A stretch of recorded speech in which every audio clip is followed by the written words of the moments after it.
अब जैसे कि वही वाली चीज़ है कि ये वाली चीज़ मैंने पहले ही देख लिया था, जितने भी झूठ मैंने बोले हैं, किसी के पास बंदूक ना हो, है ना। अगर बंदूक वहाँ होती तो ये झूठ भी काम नहीं आते।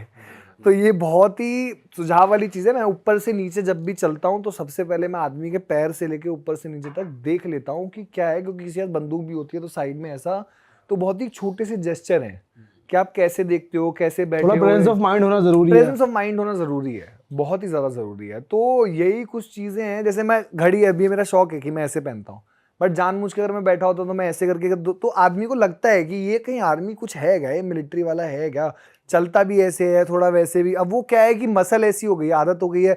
जब आदमी 25-25 किलोमीटर दिन में ऐसे चलेगा तो ऐसे ही चलेगा, फिर मेरी बॉडी मसल मेमोरी है, वो मेरे को सिखाया नहीं गया है, वो मसल मेमोरी हो गई है। बट ये रिकॉल करना बहुत ज़रूरी है किस टाइम पे कौन सा झूठ बोलना है। आई थिंक स्ट्रीट स्मार्ट होने के लिए बहुत ज़रूरी है। भाई जैसे आप इतने साधु संतों से मिले हो, कुछ आपको फ्रॉडस्टर भी मिले हैं जो आपको डरा रहे हो या पैसे मांग रहे हो, या तेरा ये हो जाएगा, तेरा वो हो जाएगा, या फिर कुछ और ये तरीके वो के तो लोग? नहीं, बट ऐसे फ्रॉडस्टर मिले हैं कि मतलब कि तेरा कल्याण हो जाएगा, ये हो। जैसे मैंने आई थिंक लास्ट में मेंशन किया था कि मेरे को लगता है जो रियल साधु होगा वो पहले पूछेगा कि तू कौन है, कहाँ से आ रहा है, और उसको ये पता चल गया कि मैं यात्रा पे हूँ तो वो मेरे से मांग ही नहीं सकता, उसके लिए अपमान हो जाएगा। उसके पूरे गुरुकुल, जो पूरे उनका गुरु वंश है ना, उनका अपमान हो जाएगा कि जब तू यात्रा पे था, जब तू ऐसा कर रहा था तो तेरे को भी कोई देने वाला था, बट आज ये यात्रा कर रहा है और तू गुरु है तो तू देने वाला है। यही अगर मैं गाड़ी वाड़ी से आता, नॉर्मल बाबा से मिलने आता, तो बाबा कहते हैं हाँ बेटा गऊ के नाम पे दान दे के जा, ऐसा करके जा। बट ये बहुत ही एक छोटी सी चीज़ है कि अगर मैं यात्रा पे हूँ या मैं पैदल या साइकिल पे यात्रा कर रहा हूँ तो मेरे से कुछ ले नहीं सकते। ये मैंने साधुओं में बहुत कॉमन चीज़ देखी है, जो असली साधु है। तो मेरे को एक बार मिले थे 2-4 ऐसे गाड़ी वाड़ी लेके जा रहे थे, महाराष्ट्र का ही सीन है। तो एक क्या कहते हैं ढाबा सा था, तो मैं देख के बहुत देर चल रहा था, वड़ा पाव खाने का मन था, मैं रुक गया, मैंने कहा वड़ा पाव खाते हैं, चाय पीते हैं, शाम हो गई है, जगह मिल जाएगी, कोई बात नहीं, नहीं मिलेगी तो इनसे पूछ लेंगे, यहाँ जगह लगा तंबू लगा लेंगे। तो साधु संत आए, तो अब साधु संत जब आए तो कुछ सवाल नहीं, कुछ नहीं, तो बोले भगत एक काम कर, पेट्रोल डलवा दे, 500 रुपये दे दे और चल साधु संत आए सेवा कर। अब साधु संत आए हैं, ठीक है, सेवा करना मेरा बनता है, मैं करूँगा, क्यों नहीं, अगर जितना मेरा कैपेसिटी, मेरे जेब में पैसा पड़ा है, मैं कर दूंगा। But at the end of the day वही है कि मैं कैश नहीं दे सकता। मेरे को मना करा है घर वालों ने कि भाई देना देना नहीं है, लेना नहीं है। ये पैसों का अन्न का ट्रांजैक्शन हो सकता है, जल का ट्रांजैक्शन हो सकता है, बट ये पैसों का ट्रांजैक्शन नहीं करना है। तो मैंने बाबा को सीधा बोला, मैंने कहा मैं तो, कहते अपने हाथ से डलवा डीजल। मैंने कहा डीजल वीजल की बात ही नहीं है ना, मैं क्योंकि जब मैं खुद पैदल चल रहा था तो मैं किसी गाड़ी में क्यों पेट्रोल डलवाऊं भाई। तो मैंने बोला पर खाने के लिए आपको मना नहीं करूंगा, आपको जो खाना है, चाय वाय पीनी है, आपको पैक करा के भी ले जाना है आप ले जाओ, पेमेंट मैं कर दूंगा। तो ढाबे वाला ना देखता रहा, ऐसा बात करता रहा कि एक वड़ा पाव, दूसरा, फिर दूसरी चाय लगवा दे, फिर बिस्किट करा दे, ये वो है। तो मैंने कहा पार्सल के लिए भी, फिर भी वो जाते जाते बोलने लगा कि अरे इतना बड़ा भगत है, महादेव के नाम पे तेरे से 200 रुपये नहीं निकलते पेट्रोल के। बताओ, हद हो गई यार। तो मैं क्या बोलता। तो वो बंदा जो ढाबे पे खड़ा था वो गुस्सा हो गया मेरी जगह कि तुम क्या भेष में तुम आए हुए हो, तुम्हारा सब पता चल रहा है कि तुम कह रहे तुम साधु हो, हम नहीं, हमारे गुरु नहीं है। कह रहे तुमने पूछा है उससे एक बार वो कहाँ से आ रहा है, कितने महीने। और तब मैं ऑलरेडी कम से कम महाराष्ट्र था, तो मैं ऑलरेडी 10 स्टेट पार कर चुका था। 10 नहीं, शायद 8-9 स्टेट पार कर चुका था। तो ऑलरेडी 8,000-9,000 किलोमीटर में चल के आ चुका था, मेरे को 1.5 साल हो चुके थे यात्रा पे। तो वो बंदा गुस्सा खा गया कि जो आदमी 1.5 साल से यात्रा पे है अपने कुत्ते के साथ, तू उसी से पैसे ले रहा है, उसी से एक तो तेरे को खाना खिला रहा है, ऊपर से तू उसने भगाया उसको, बोला कि ये सब नकली साधु हैं, भगा, कहते भाग यहाँ से, बहुत हो गया, कोई नहीं, कहते। और उस दुकान वाले ने फिर मेरे से भी उस चीज के पैसे नहीं लिए, अच्छा, जो खाना खिलाया, जो मेरे को देने दे, तो ही डिड नॉट टेक। वो मराठी लोग इस मामले में बहुत सेवादार लोग हैं। मतलब महाराष्ट्र में, बिकॉज आई थिंक सबसे बड़ा मेन रीजन ये है कि महाराष्ट्र में यात्रा हमारे इंडिया में सब जगह निकलती है, अय्यप्पा स्वामी की निकलती है, रामेश्वरम की भी यात्रा निकलती है, तिरुपति की। बट महाराष्ट्र में इतनी सारी हैं, पंढरपुर में जो अपने विठ्ठल महाराज है, उनकी महालक्ष्मी का मंदिर हो गया, 3 ज्योतिर्लिंग वहाँ पे स्थापित हैं। तो मराठी लोग ऑलरेडी इतना वो हैं, जैसे हम लोगों की जब यात्रा होती है मोस्टली सावन के टाइम पे और कामड़ के टाइम पे होती है नॉर्थ में, हमने वो यात्रा आपस में एक आध कोई बंदा कर रहा हो वो बात अलग है, पर उनकी पूरे साल निरंतर चलती रहती है, तो उनको सेवा भाव बहुत ज़्यादा है मराठी लोगों को कि इसको खिला के, जैसे Maharashtra was the only state जहाँ पे बटर का 100% एक्सेप्टेंसी रेट था। अब मैं ये नहीं बोल रहा हूँ कि बाकी स्टेट बुरी हो गई, ठीक है, जैसे मैं उड़ीसा में था या आंध्रा में था, तमिलनाडु में था, तो काफ़ी मतलब छोटी 2 टायर सिटी हैं और वहाँ पे आप मानो कि 15 रूम है, 15 के 15 रूम पे हम गए हैं, 15 के 15 रूम ने हमें मना कर दिया कि डॉग अलाउड नहीं है। साफ मना कर दिया। साफ मना कर दिया, रुके यहाँ 3-3 दिन तक रुक ही नहीं पा रहे हैं किसी रूम में, की जरूरत भी है ना, कभी कभी आदमी थक जाता है ना, लगता है फिर यार आप अच्छी कहाँ जगह हो। रुकते थे? फिर टेंट हमेशा रहता था, पेट्रोल पंप पे रुकेंगे, मंदिरों पे रुकेंगे, किसी की प्राइवेट लैंड पे रुकेंगे, ढाबे, ट्रक वाले ढाबे हम लोगों के लिए मेन वो है। पेट्रोल पंप पे कैसे? पेट्रोल पंप सबसे अच्छा सेफेस्ट ऑप्शन है, अच्छा, बिकॉज 24/7 कैमरा होगा वहाँ पे, चाहे छोटा गांव हो चाहे बड़ा गांव हो। दूसरी चीज़ पानी अवेलेबल होगा। तीसरी चीज़ हमेशा एक बंदा ड्यूटी पे रहेगा रात को, और वॉशरूम होंगे वहाँ पे। एंड पहले का एक टाइम था जब नहीं होते थे, क्योंकि मैं तो कहीं भी, मेरे को जब टाइम आया तो खेतों में भी जाना पड़ा है फ्रेश होने, है ना, तो मेरा तो ऐसा कुछ है नहीं कि वो सुपर क्लीन चाहिए मेरे को। क्लीन इनफ पानी आ रहा है, क्लीन इनफ है, ऊपर बैठ सकता है आदमी, मेरे लिए बहुत है। मेरे को वो क्लीननेस, और इतने लोग आते हैं हाईवे पे तो यूज़ करने वाले कि उसको आप बार बार मेंटेन करना मुश्किल है। तो उस हिसाब से India has gone very good, हमारा देश बहुत सही लेवल पे पहुंच चुका है कि इतने क्लीन मिलते हैं कि लेडीज़ को बीमारी ना हो जाए अंदर जाके। थोड़ा बहुत अनक्लीन इतना नहीं मिलेगा, कभी सोप खत्म हो सकता है, बट इतना नहीं कि बीमारी हो जाए बिल्कुल एकदम। तो पेट्रोल पंप मेरे लिए बहुत ही ज़्यादा सेफेस्ट ऑप्शन था, क्योंकि आप आराम से तंबू लगा के पूरी रात सो, मेरे को टेंशन नहीं है। मेरे को अगर चार्जिंग पे मोबाइल लगाना है तो उनके उस पर लगा दिया अंदर ऑफिस में, वो कुछ नहीं कहेंगे। तो petrol pump is one of the best and safest, because 24 घंटे कैमरा चल रहा है, अगर कुछ होगा अभी तो वो रिकॉर्डेड होगा। तो पेट्रोल पंप मेरे बट लिए वो बड़ा safe है। मिसबिहेव नहीं करते वहाँ के लोग? या नहीं ध्यान नहीं, रखते हैं? मतलब ऐसा है कि जिसको नहीं चाहिए वो मना कर देते हैं कि नहीं, यहाँ नहीं रुक सकती। जैसे सिटी वाले पेट्रोल पंप में किसी, अब चेन्नई में जाऊंगा या यूपी में, तो वो नहीं रुकने देगा। बट जैसे ही मैं ये पार कर दूंगा आपका 50-60 किलोमीटर शहर से बाहर जाऊंगा, हाईवे पे पेट्रोल पंप बने ही रुकने के लिए होते हैं। ट्रक ड्राइवर्स के लिए हो गया, बिकॉज ट्रक ड्राइवर अफोर्ड नहीं कर सकते कि वो किसी रूम में रुकें और साइड में लगा लें, उनका चालान भी कट सकते हैं कुछ।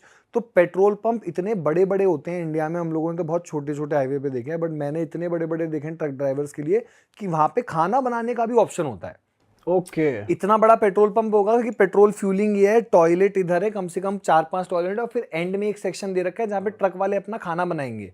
पानी की टोंटी दे रखी है, वो दे रखा है, बर्तन वर्तन अपने लाओ। भाई ये तो कभी पता नहीं था हमें कि ये भी फैसिलिटी पेट्रोल पंप बैंगलोर से आप 60-70 किलोमीटर आगे मेन बड़े बड़े जो स्टेट हाईवेज कनेक्ट कर रहे हैं, जहाँ पे ट्रक ड्राइवर्स चल रहे हैं वहां पे। क्योंकि हम लोग जो भी स्टेट जाएंगे, यूपी वाला दिल्ली चला जाएगा, राजस्थान चला जाएगा, ठीक है, ज्यादा से ज्यादा गुजरात में कहीं इधर उधर। बट यहाँ से बहुत कम लोग हैं जो एक्चुअली में साउथ जाएंगे, आंध्रा, तमिलनाडु या महाराष्ट्र पूरा जाएंगे। अब मुंबई एक्सप्रेस वे खुल गया है, बट कितने ही लोग जाना चाहेंगे। लोग कहेंगे यार फ्लाइट लेते हैं, इतना कौन ड्राइव करेगा, है ना, बहुत ही कम लोग। तो वो लोग जाएंगे तो उनको समझ में आएगा कि हाईवे पे कितने बड़े बड़े पेट्रोल पंप हैं, and those are the best option to stay. ये और फिर स्पेशली ट्रक वाले ढाबे हैं। जैसे क्या है कि हम लोग मिस कर देते हैं जब भी हम लोग ये अमृत सुधे वाले उस पर जा रहे हैं, जयपुर वाला रोड है, या फिर सोनीपत वाला इधर चंडीगढ़ वाला रोड हो गया, या मेरठ वाला इधर ऋषिकेश वाला रोड हो गया, तो आप देखोगे कि अब जो हम लोगों को ढाबे मोस्टली दिखाई देते हैं, हम लोगों को अपनी कन्वीनियंस से दिखाई देते हैं।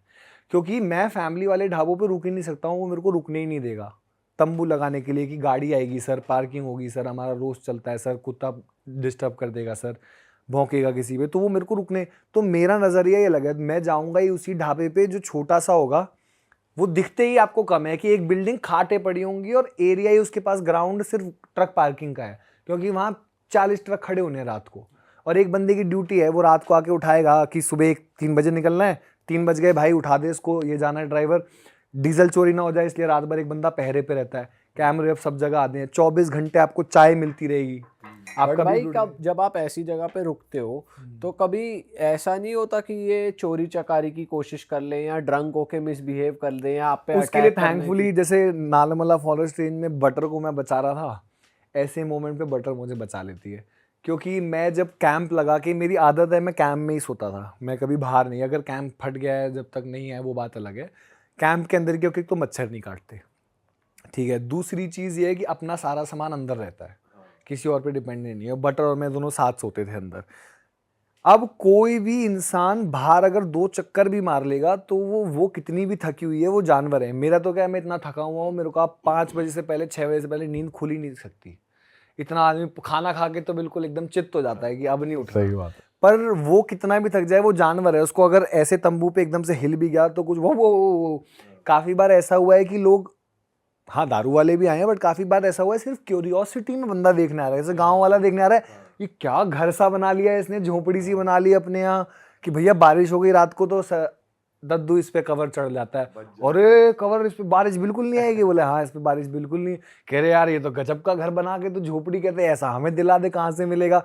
तो उनको फिर अमेजोन या कहीं से कि ऐसा बता के कि अपने लड़के से बोलना बड़े शहर जाएगा तो ऐसा है, कितने का पड़ेगा, ये तो 2500 का मिल जाता है। तो बोले यार ये तो बड़ी बढ़िया चीज़ है, तो अपने खेतों में लगाएंगे हम कहाँ अपनी दीवारें बनाते घूमने। कह रहे बारिश का भी जुगाड़ है। कह रहे फिर इसमें कीड़े वीड़े भी, मैंने बोला इसमें नहीं घुसते, इसमें सांप नहीं घुसेगा, जिप है।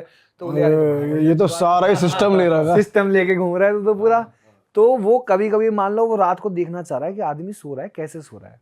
जिप खोली, आवाज हुई, और वो अगर मैंने खोली है तो बटर देखेगी एक बार, मैंने नहीं खोली, मैं साइड में हूँ, तो वो सीधा भौंकेगी और पकड़ेगी। तो उस तरीके से मैं सेफ भी रहता हूँ।